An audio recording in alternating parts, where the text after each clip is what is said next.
Hello, I'm Dr. Theo Tsoukalas for NCTV, continuing our series on climate change and its impact on Marin County and the state of California.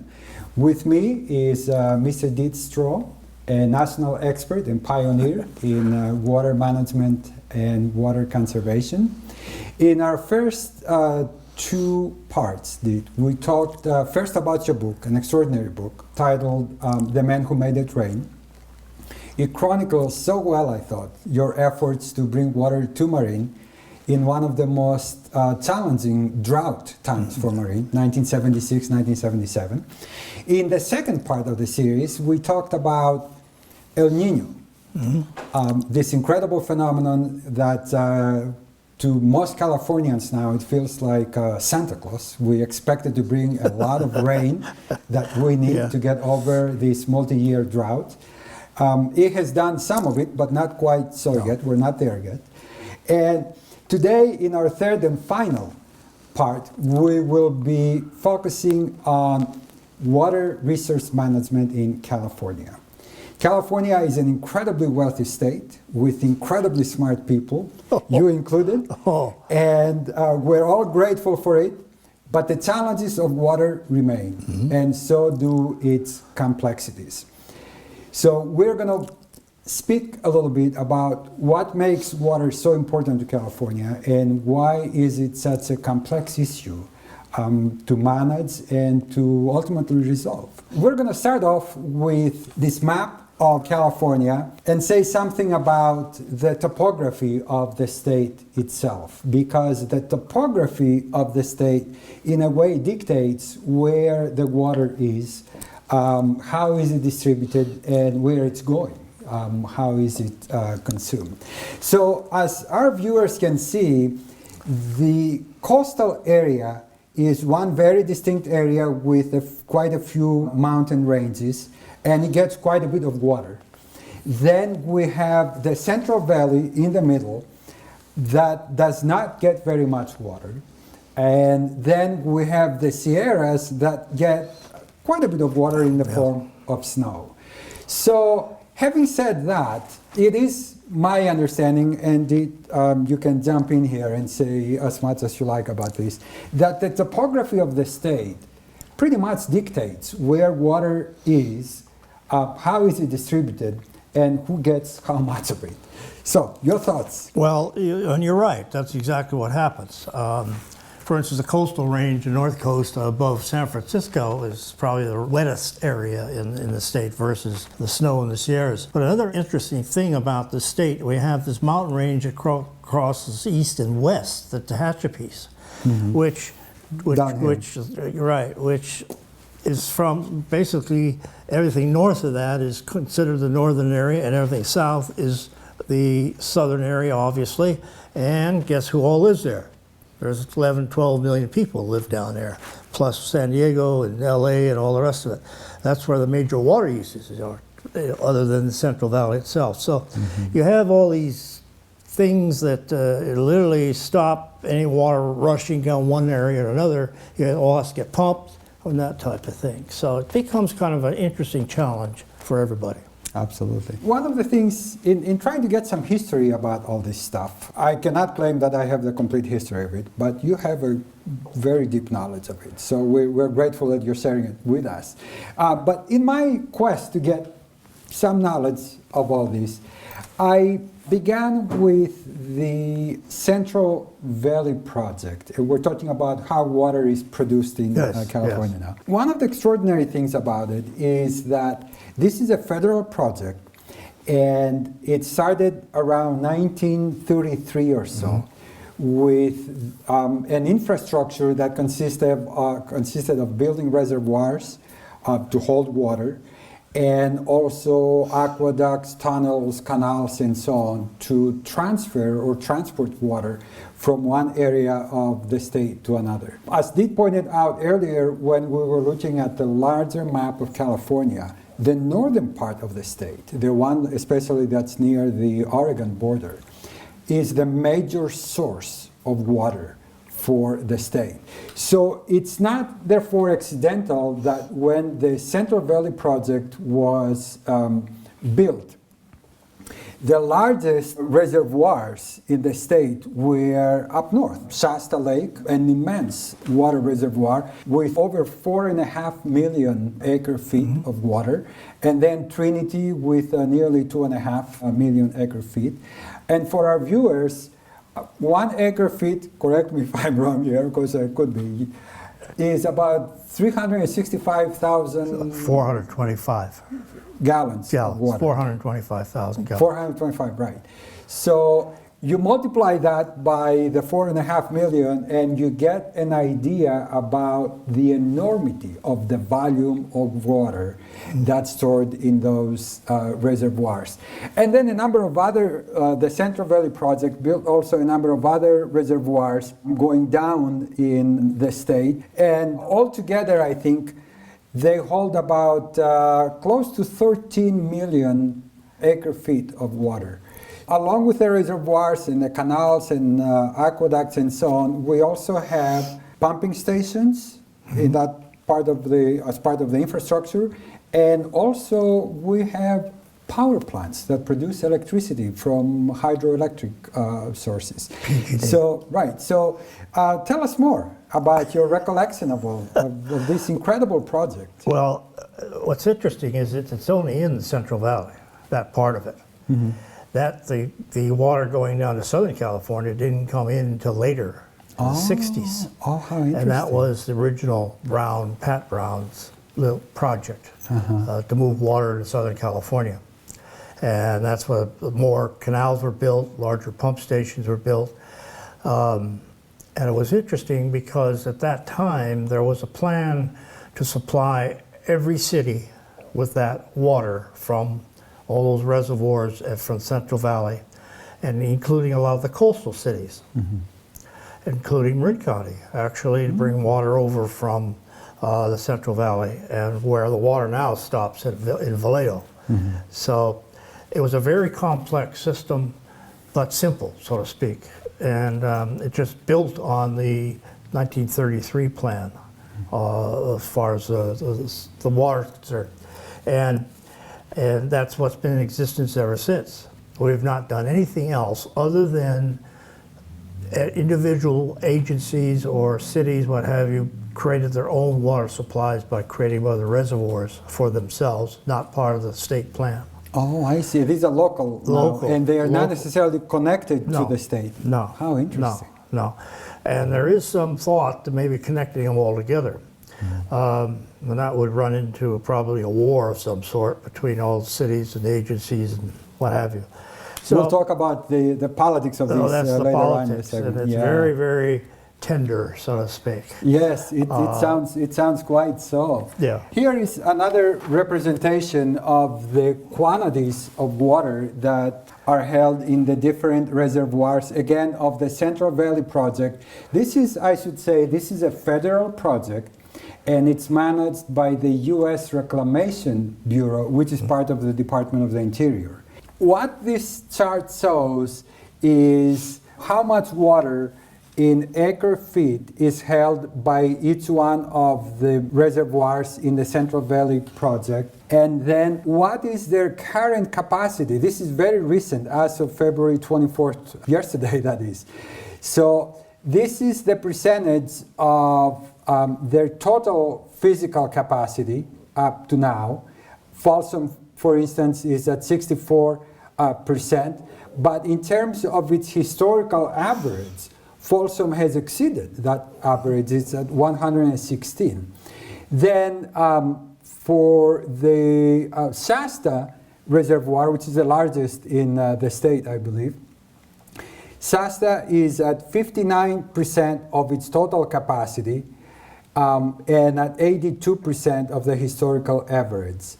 And so, as you can see from the historical average, because this is the kind of unit that's used to assess, the health of the reservoir, how much water is there, we are not quite there yet, with the exception of Folsom, which is one of the smaller, as you can see, reservoirs.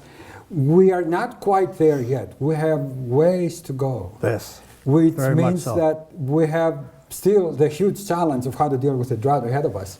Let me show you another kind of a rendition of the current reservoir conditions.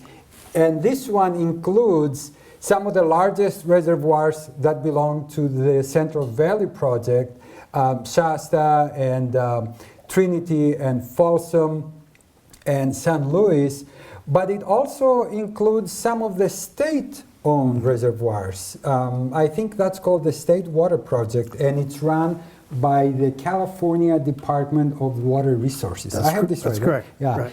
And so what you can see here, for instance, is the red percentages represent the historical average. Here is Folsom, for instance, which is the healthiest of all the reservoirs at 116% capacity, but all the others are struggling. Shasta is at 82%. The state reservoirs are really suffering a big deal. They're between 33 and 60% of their historical capacity. Mike, Go ahead. One of the problems, again, is the snowpack. Yes. And those reservoirs in the Sierras, the ones you just mentioned, which are struggling, are directly related to the snowpack. Oh, how interesting. So, obviously, as the snowpack melts, those will fill up. Mm-hmm. Now, what's happening, I think, and that is, we talked in the last segment of this program about the wave of the El Nino wave. And what's happening, the high pressure system that's sitting off the coast of California is stopping the water, the El Nino, from coming into California. It's all up north. And it drives it up north to Alaska. It's all Yes, driven yes, up yes. north. Right. And this something that was talked about early on when everyone was talking about the El Nino, that this could happen. It could go south, it could go north, and now what's doing is going north. Mm-hmm. So, are we going to get more rain? Everybody thinks we will. Indeed, we hope so. But nobody has that crystal ball. And I was asked this 30 years, 40 years ago, well, what's going to happen next? I don't know. Now, a lot of scientists will say, this will happen, that'll happen, if certain things occur. So let's just hope that March and April is wet. That's right. And I think what you just said is an incredibly wise reflection on how complex the issue of water management resources is in California. Yeah. So we gave you so far a picture of where the water is. Here is a more specific picture of how water is distributed in the Central Valley. This is part of, again, the Central Valley Project. The blue lines represent canals that belong to the Bureau of Reclamation, and they transfer water in the Central Valley. Then the red represent canals that distribute water from state reservoirs. And then there is a segment of this network of canals that is shared from both the federal component, the Central Valley Project, and the state component, this pink with blue dots here. The state component is the State Water Project. This is kind of gives you the audience a rough idea of where things are at. Do you have anything to add to this? No, this I was part just here? going to say, other than they are old. Well, again, I'm going to speak about the coastal range, where most of those are individual supplies located in the coastal range. So the And water they're not is distributed. connected. No. Other than San Francisco, which is the Hetch Hetchy project, Right. which is obviously in the Sierras. So that comes across the valley to the peninsula, distributed there, and then it goes to San Francisco. And the East Bay Municipal Utility District has its own reservoirs, and they have pipelines coming in. So, and then in Northern California, in Marin and Sonoma, there's pipelines going to each one of the cities from North Coast water. So it gets more and more complex. That's right. And So we have layers of complexity. layers of political agencies, layers of distribution, water supplies, what have you. Then you add all the wells and groundwater.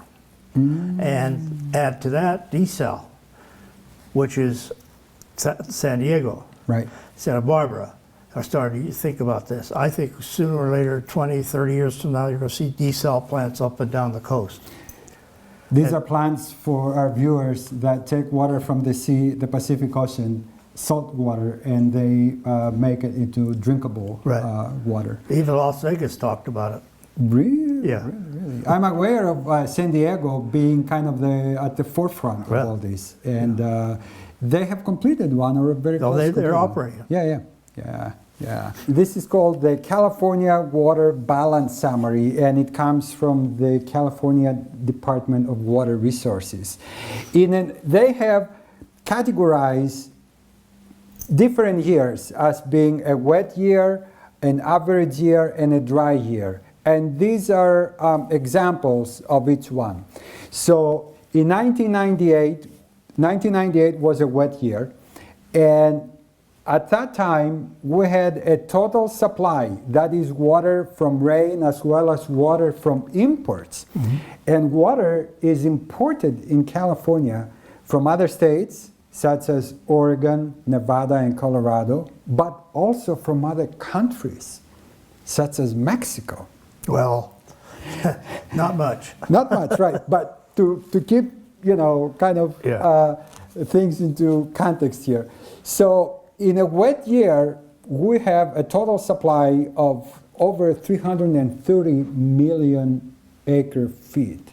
Again, an acre foot is 425,000 gallons of water, so you get an image of the enormity of that volume of water. But a lot of it is lost, is evaporated, and so on and so forth. So we only get out of the 335 in a wet year close to 100 million acre feet of that. In an average year, the numbers go down quite a bit, as you can see, and then in a dry year, even farther.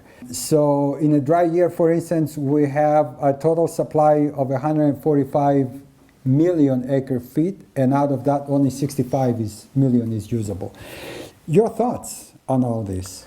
Well, I think you hit the nail on the head. A lot of this goes out in the ocean. Much more than being lost due to evaporation. Yes. Oh, yes. Yeah.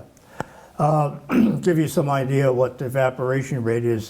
For instance, here in Marin County, it's about 3 feet of water a year. That's what, for instance, a pond that holds 20 feet of water would lose 3 feet of water due to evaporation. Much of it during the summer months. It's all summer months, so spring, summer, and fall months. But which is still an enormous amount of water. Oh yeah. In fact, when we built in the Cascio Reservoir, here in Marin County, there was some thought of putting ping pong balls on top of it to stop the evaporation. But that idea was thrown out because one big heavy-duty wind, all the ping pong balls would be in Point Reyes or someplace. So that was discarded. Yeah. This takes us to a very interesting component of our conversation here. Here again is a chart from the California Department of Water Resources, and it classifies the water consumption in very general terms, again according to an average wet year, kind of an average year, and then a dry year. And what we see consistently here is obviously we have consumption for urban uses, a lot of residential, I imagine the hospitality industry, the service industry, and so a great deal of water, restaurants, hotels, and related stuff. Then we have a good chunk of that water being consumed for agricultural uses.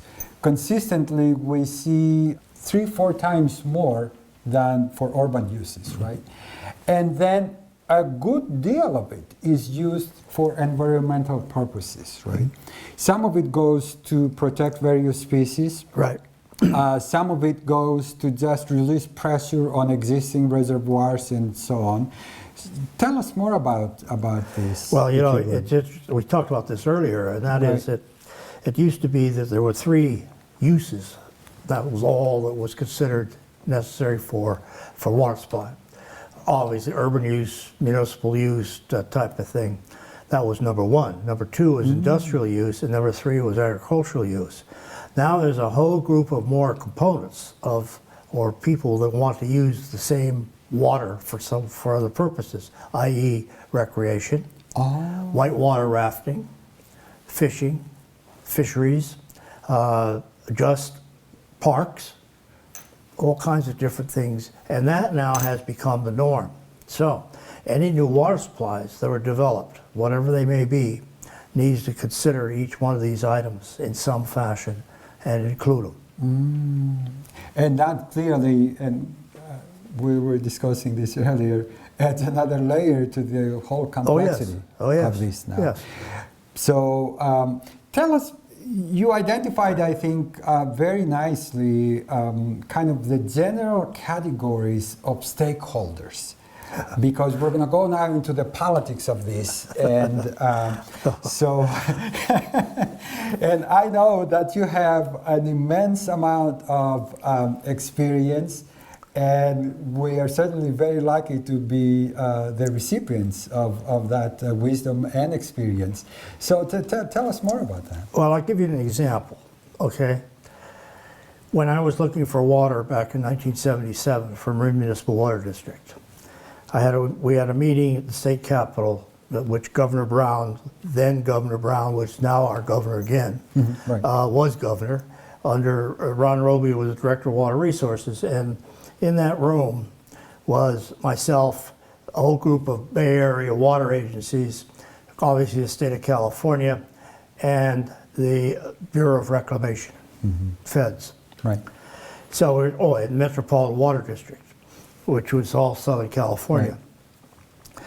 So a memo was hammered out that the Southern California Metropolitan Water District would release or not take 250,000 acre feet of water. It would stay in the Central Valley. They wouldn't take it in 1977. Therefore, there was water available for us and for the agriculture and all the rest. The memo was sitting there, and everybody around the room said, "Oh, yay, let's go for it." And going to sign it. I didn't have authorization from my board, but I assumed they wouldn't have a problem with it. But the Bureau of Reclamation representative says, "I can't sign this. I don't have congressional authorization." And Roby got on the phone, and then Governor Brown got hold of this, talked to this fellow, and eventually talked him into signing this thing.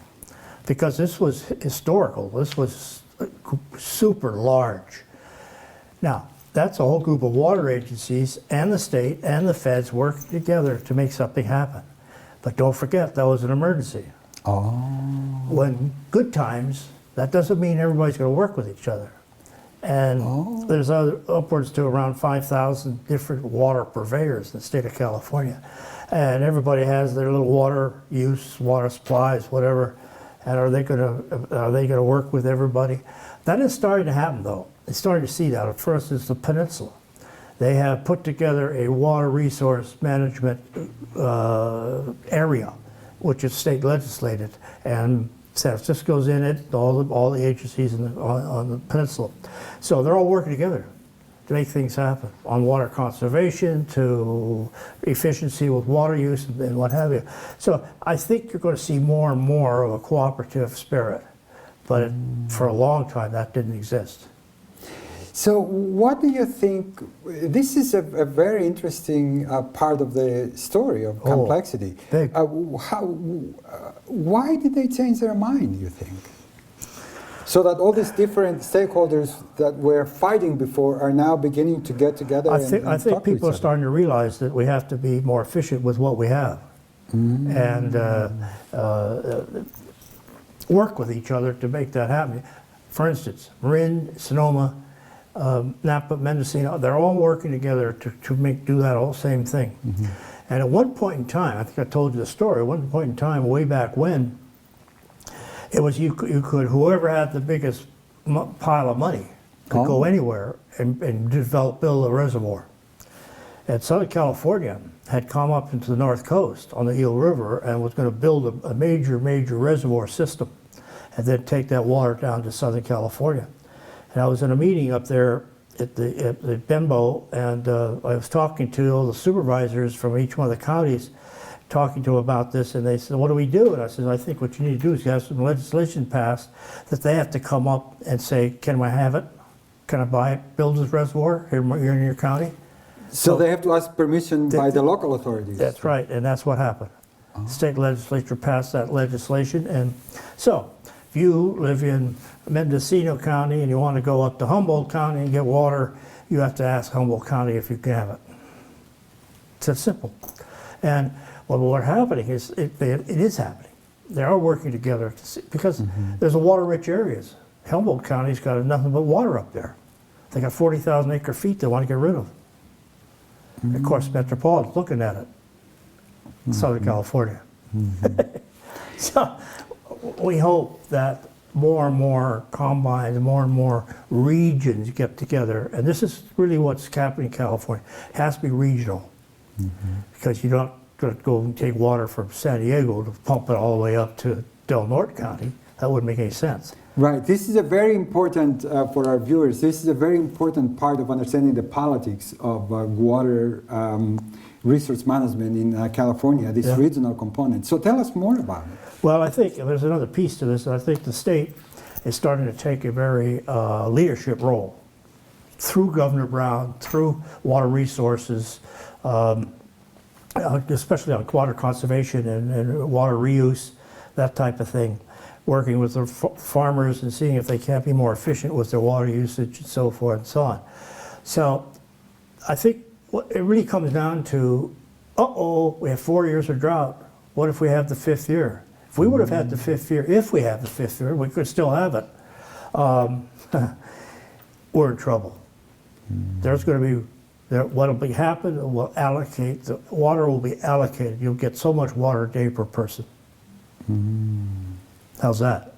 Yeah. And when that happens, I went through this. We did that. And when that happens, people will do it, but not forever. So. This is so interesting. How do you think could all this be improved? You talked about kind of the human component, different agencies, different stakeholders realizing now that they do have to work together on this, because water becomes all of a sudden a more, how can I say this, limited resource. It's not infinite. No. It's not, it doesn't have the quantities and volumes and so on that will be there for everybody to use, for agriculture, for residential, for municipal uses, urban uses, environmental uses, and so on.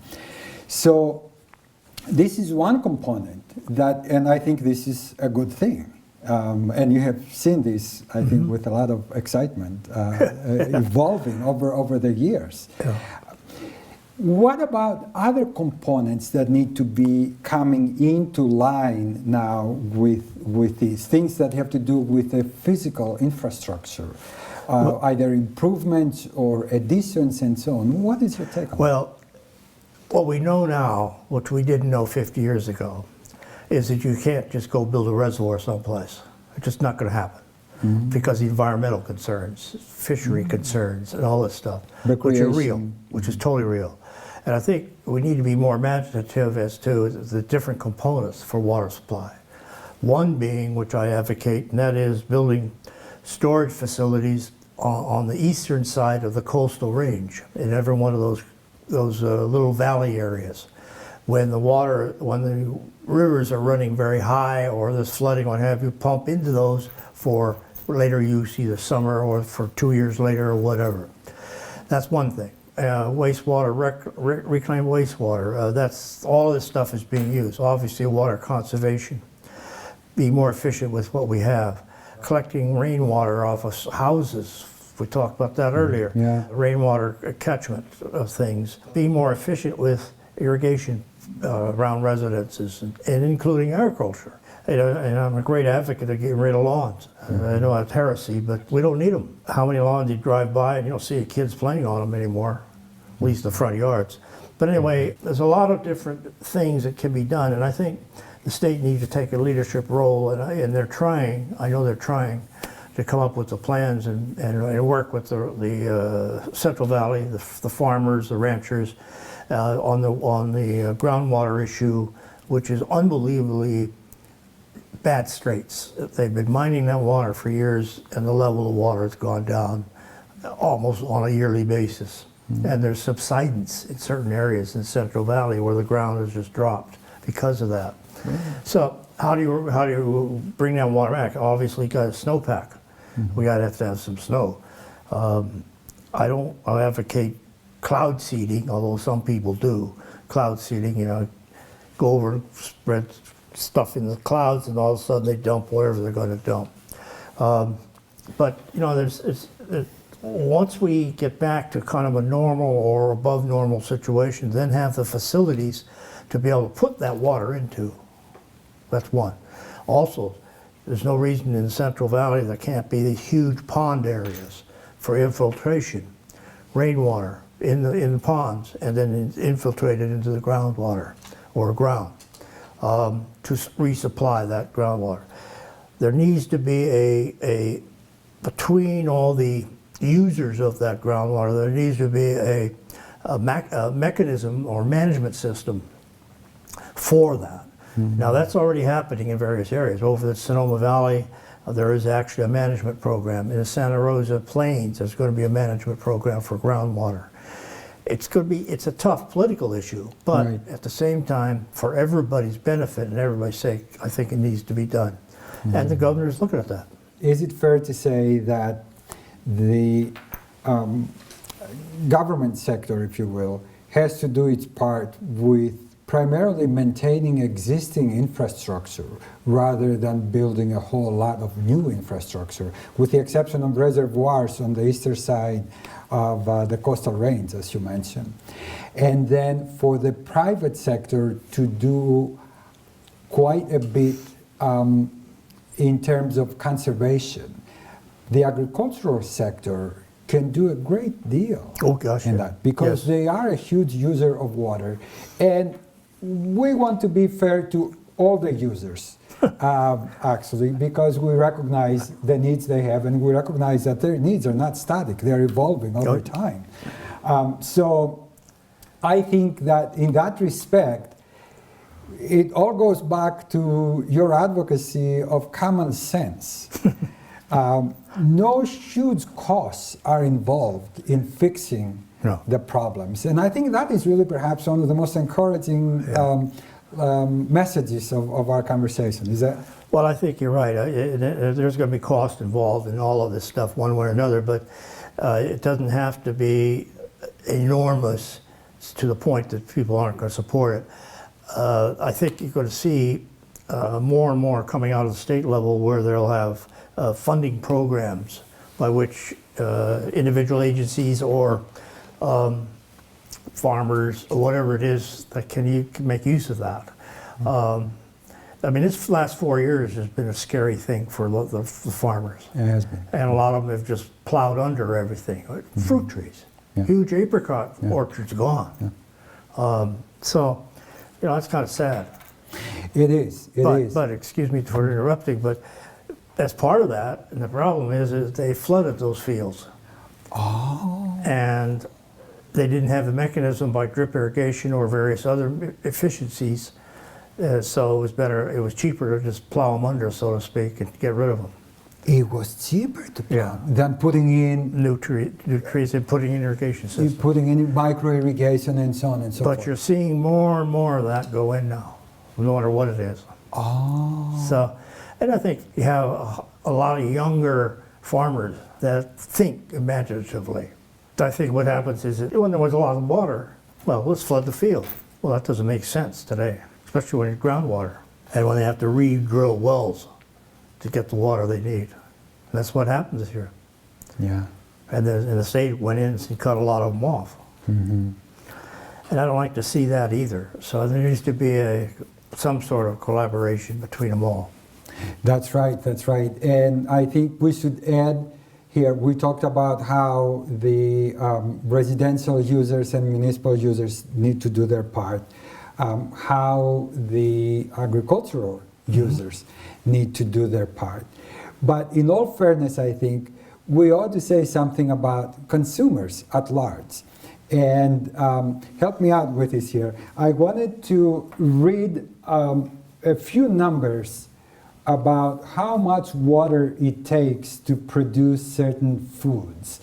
And this is not to cast any considerations on the agricultural sector, but also to encourage consumers to think about this stuff. You mentioned some of these numbers, by the way, in your book. And there is a huge difference in the amount of water that's required to produce certain foods. In California, I believe, the largest sector of agriculture is beef production, right? And meat production. So I wanted to, if it's all right with you, and reflect on this as we go along. I have several here. I'm not going to go into all of them. Chicken, it takes about 518 gallons of water to make a pound. Beef, on the other hand, it's 3 times more. It takes 1,850 gallons of water. Huge difference. For those who love to and enjoy beer and wine, it takes about close to 300 gallons of water to make a gallon of beer, and it takes about 870 gallons of water to make a gallon of wine. So huge difference. Let's talk about those who love nuts. Hazelnuts and walnuts, about 1,200 and some gallons. But when you go to almonds, it's close to 2,000 gallons. And for pistachios, I believe, is about 1,300 gallons. We'll say a little something about vegetables here. Broccoli, 34 gallons. That's very low, isn't it? Oh, yeah. But you move to asparagus, and it's like 260 gallons per pound. Then in the area of fruits, citrus fruits, oranges, about 61 gallons per pound. Grapefruit, about 77. But when you move to the other fruits, like plums, for instance, it takes about 260 gallons. For apricots, 150. And avocados, it takes about 141. So I think this is really kind of interesting data, isn't it? Because in drought years, consumers who are, and we all should be conscientious of this, they could make choices in what they buy to respond to the needs of conserving water. Well, you hit the nail on the head. Unfortunately, we don't do it. And the reason we don't do it, we're too far removed from the production of whatever it is. And for instance, you brought up the nut thing, the almonds. I do know that University of California, Davis, they're doing a lot of experimenting on growing almonds and using a heck of a lot less water. And in fact, what happened this year, there was a push, or last year, there was a push to get rid of all the almond trees in California. That's a huge hit economically for the state. Huge hit. So instead of getting rid of them, come up with more efficient watering practices. More, not 2,000 gallons, make it 500, whatever it is. And I think the more we recognize as a society those numbers you're talking about, we'll start thinking about being more imaginative and being more efficient. I think it's going to happen.